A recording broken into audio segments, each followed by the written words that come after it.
स्वागत है आपका। प्रदेश में कड़ाके की सर्दी का दौर जारी है। कई जिलों में घना कोहरा भी देखने को मिल रहा है। तो वही कोहरे के चलते वाहन चालकों को सुबह सुबह कई तरह की परेशानियों का सामना भी करना पड़ रहा है। तो वही शीतलहर की बात करें तो दिन में भी अब गलन बढ़ने लगी है। 11 जनवरी तक प्रदेश में कड़ाके की सर्दी जारी रहने का अनुमान मौसम विभाग की ओर से जताया गया है और ऐसे में प्रदेश के कई जिलों में येलो अलर्ट भी सर्दी को लेकर मौसम विभाग का जारी कर दिया गया है। तो वही 24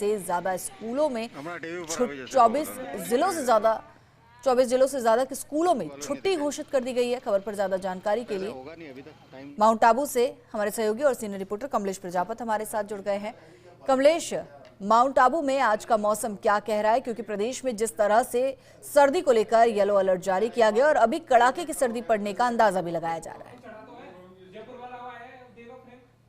हिमाद्री, देखिए, माउंट आबू की तस्वीर बिल्कुल उलट है। जहां बीते कल तापमापी के पारे में उछाल देखा जा रहा था, तो आज माउंट आबू का जो टेम्परेचर है बिल्कुल बदला हुआ नजर आ रहा है। आज जो तापमापी का पारा है जमाव बिंदु के नजदीक है और तमाम इलाकों की बात करें, चाहे मैदानी इलाके हो या फिर गाड़ियों की छत या घर के बाहर रखा हुआ पानी, तमाम चीजों में ओस की जो बूंदे हैं वो बर्फ में यहाँ पर बदलती हुई नजर आई। और इसी सुंदर नजारे को कैद करने के लिए पर्यटक भी आज माउंट आबू पहुंचेंगे, चूंकि आज वीकेंड है और वीकेंड पर माउंट आबू में इस गुलाबी सर्दी का आनंद लेने के लिए पर्यटक यहां पर पहुंचेंगे। और निचले इलाकों की हिमाद्री बात की जाए, जैसा आपने जिक्र किया कि निचले इलाकों में घना कोहरा है, लेकिन माउंट आबू की तस्वीर बिल्कुल उलट है। मेरे सहयोगी दीपक मेरे साथ है, तस्वीर जरूर दिखाएंगे। इस वक्त मैं माउंट आबू की नक्की झील पर मौजूद हूं और नक्की झील से जो सुंदर तस्वीर यहां पर निकल कर आ रही है वो देखने लायक है कि निचले इलाकों में जहां कोहरे की मार देखने को मिल रही है और कोहरे की मार की वजह से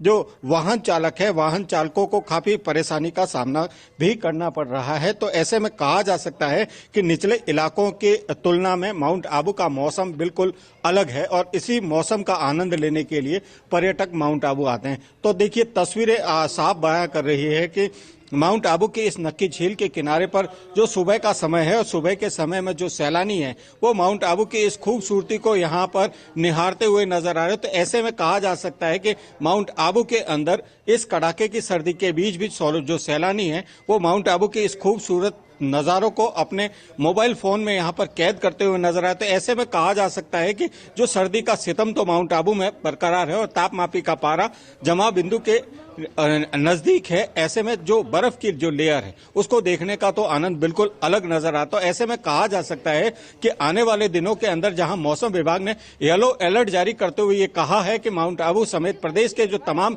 इलाके हैं वहां पर कड़ाके की सर्दी 11 जनवरी तक पड़ने के जो आसार हैं वो यहां पर नजर आएंगे। तो ऐसे में कहा जा सकता है कि माउंट आबू में फिलहाल कड़ाके की सर्दी का दौर जारी। देखिए, तस्वीरें कुछ साझा करने की कोशिश करूंगा। यहाँ पर कुछ पर्यटक मौजूद हैं, उनसे बात करने की कोशिश करूंगा कि माउंट आबू की सर्दी कैसी है। आप बताइए, कैसी एंजॉय कर रहे हैं? सुबह सुबह आप निकले हैं होटल्स के बाहर, ठंड महसूस हो? जस्ट टूरिस्ट है, हम अभी कच्छ से अभी रिच हुए हैं इधर, अभी पहुंचे हैं। हाँ, हम मौसम लोग कैसा है? मौसम कच्छ से तो बहुत ठंडी है इधर। ठंड है? हाँ, ठंड महसूस हो रही है? हाँ। कैसे नक्की झील कैसी लगी आपको देख करके? बहुत सही। हम लोग आई थिंक थर्ड टाइम आए हैं, तीसरी बार आए। हाँ। देखिए, आप बताइए कैसा मौसम है और कैसे एंजॉय कर रहे हैं? तो फर्स्ट टाइम है, अभी तो जस्ट पहुंचे ही है, पहुंचे। तो अब और देखेंगे आगे आगे क्या होता है। हाँ। जो सुना था ऐसा दिखा माउंट आबू? हाँ।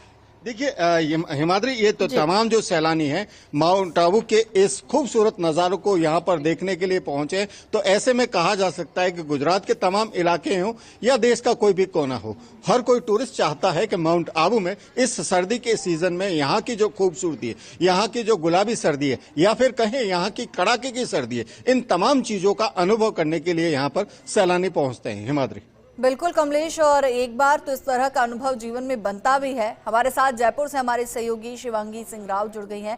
शिवांगी, जयपुर में क्या कहता है आज का मौसम, क्योंकि मौसम विभाग की माने तो कड़ाके की सर्दी है और साथ ही साथ घने कोहरे का अनुमान भी है।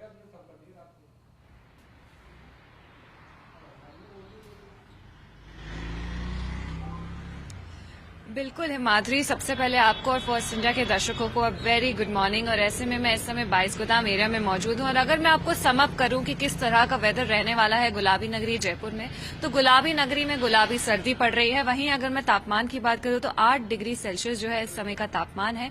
जो हाईएस्ट जाएगा वो जाएगा 18 से 19 डिग्री सेल्सियस, जो कि दिन के 1 बजे से 3 बजे के बीच में होने वाला है। वहीं अगर मैं बात करूं रात के टेम्परेचर की, तो रात का टेम्परेचर 7 से 8 डिग्री सेल्सियस ड्रॉप कर सकता है। और ऐसे में अनुमान लगाया जा रहा है वेदर फोरकास्ट के जरिए कि जो सबसे लोएस्ट टेम्परेचर आने वाले हफ्ते में देखने को मिलेगा वो मिलेगा 6 डिग्री सेल्सियस, जो कि होगा 12 जनवरी को, यानी कि मंडे को। तो जो जयपुराइट्स है वो तैयार हो जाए, क्योंकि सर्दी और बढ़ने वाली है। और 6 डिग्री सेल्सियस टेम्परेचर राजधानी जयपुर में अनुमान लगाया जा रहा है कि मंडे को मिलेगा देखने को। और ऐसे में अगर मैं बात करूं, इस समय कोई हवा नहीं है, कोई ज्यादा कोहरा नहीं है। कुछ दिन पहले, यानी कि 4-5 दिन पहले अगर हम बात करें, तो 4-5 दिन पहले बहुत ही घना कोहरा था। एकदम से राजधानी जयपुर कोहरे की चादर में नजर आ रही थी। वहीं उसके अगले दिन से ही कोहरा जो है वो सेटल डाउन होने लग गया है। और अगर मैं आपको एक पूरा प्रीव्यू दूं किस तरह से वेदर फोरकास्ट है इस समय राजधानी जयपुर का, तो अगर हम AQI की बात करें तो AQI बहुत ज्यादा हेल्दी नहीं बता रहा है। वेदर फोरकास्ट 137 है AQI इस समय राजधानी जयपुर का। वहीं अगर मैं डस्ट की बात करूं तो डस्ट भी वेरी अनहेल्दी बता रहे हैं जयपुर में। अगर हम बात करें किस तरह से विंटर हॉलीडेज जो है वो स्कूलों में शुरू हो गए, क्योंकि सर्दी के ज्यादा होने के चलते जो अवकाश है वो घोषित कर दिया गया है कई जिलों में, कई जगहों में, वहीं दिल्ली सिटी में भी। अब क्योंकि सर्दियां हैं हिमाद्री, तो सर्दियों में एयर क्वालिटी बहुत पुअर हो जाती है because of smog, because of fog. तो इसीलिए दिल्ली की स्थिति इस समय बहुत खराब है, AQI बहुत ही बुरा है। तो ऐसे में छुट्टी होने के जो छुट्टियां चल रही है उसके नाते जो है लोग जयपुर आ रहे हैं, गेट अवे बन गया है, क्योंकि छुट्टियां हैं तो सबसे नियरेस्ट सिटी जयपुर है। और क्योंकि टूरिस्ट डेस्टिनेशन भी है, राजस्थान की राजधानी भी है, तो बहुत ही खास होती है गुलाबी नगरी जयपुर की सर्दियां। तो ऐसे में दिल्ली के लोग जो है वो जयपुर की तरफ रुख करते हैं, क्योंकि वहां से यहाँ का AQI भी बेटर है। हालांकि अनुमान ऐसा है कि AQI दिल्ली का जो है वो इस समय काफी बुरा है, तो जयपुर अगले 7 सालों में वहां पहुंच सकता है अगर एहतियात बरके और लोग जो है बहुत ही रिस्पॉन्सिबली अपना लाइफस्टाइल को बनाए, तो फिर जो AQI है वो नॉर्मल मेंटेन रख सकते हैं। लेकिन अगर इसी हिसाब से चलते रहे तो अगले 7 साल में जयपुर की स्थिति दिल्ली जैसी बहुत जल्द हो जाएगी। लेकिन इस समय में अगर आपको सर्दी की बात करूं हिमाद्री, तो सर्दी है लेकिन उतनी नहीं है जितनी हर साल होती आई है। कोहरा इतना है नहीं इस समय, तो दुर्घटनाएं जो है वो भी इतनी ज्यादा नहीं सुनने को आ रही है, क्योंकि कोहरे में विजिबिलिटी लो होने के कारण जो है दुर्घटनाएं होती है। तो वो कोहरा इस समय सिटी के अंदर नहीं देखने को मिल रहा है। वहीं मैं आपको अभी आसमान की ओर रुख कराऊंगी। सूरज अभी तक नहीं निकला है। यूजुअली हम देख लेते थे कि ज्यादा जब गर्मियां होती है तो जल्दी सूरज निकलता है। ऐसे में इस समय आपको दिखाई दे रहा होगा कहीं पे भी सूरज की कोई एक किरण भी आपको नजर नहीं आ रही होगी। जो धूप है वो सर्दियों में थोड़ा लेट निकलनी शुरू हो जाती है, और वहीं जो दोपहर की धूप की किरणें होती हैं वो भी अब थोड़ी ठंडी ठंडी महसूस होने लगी है हिमाद्री। तो ऐसे में हमें पता लगता है किस तरह से जयपुर जो है 2026 का जयपुर में जो जनवरी है 2026 का वो बहुत ही सर्दी से ठिठुरन भरा। कि आपने बताया कि अभी और ज्यादा कड़कड़ाती जो ठंड है उसका इंतजार करना होगा, क्योंकि मौसम विभाग का जिस तरह से अनुमान है 6 डिग्री के आसपास भी तापमान पहुंच सकता है। बहुत बहुत शुक्रिया कमलेश आपका भी, शिवांगी आपका भी इस पूरी जानकारी के लिए। और आज सुबह 11 बजे कीनोट बाय पवन अरोड़ा में देखिए तुलसी पीठाधीश्वर पद्म विभूषण जगत गुरु स्वामी रामभद्राचार्य से खास बातचीत।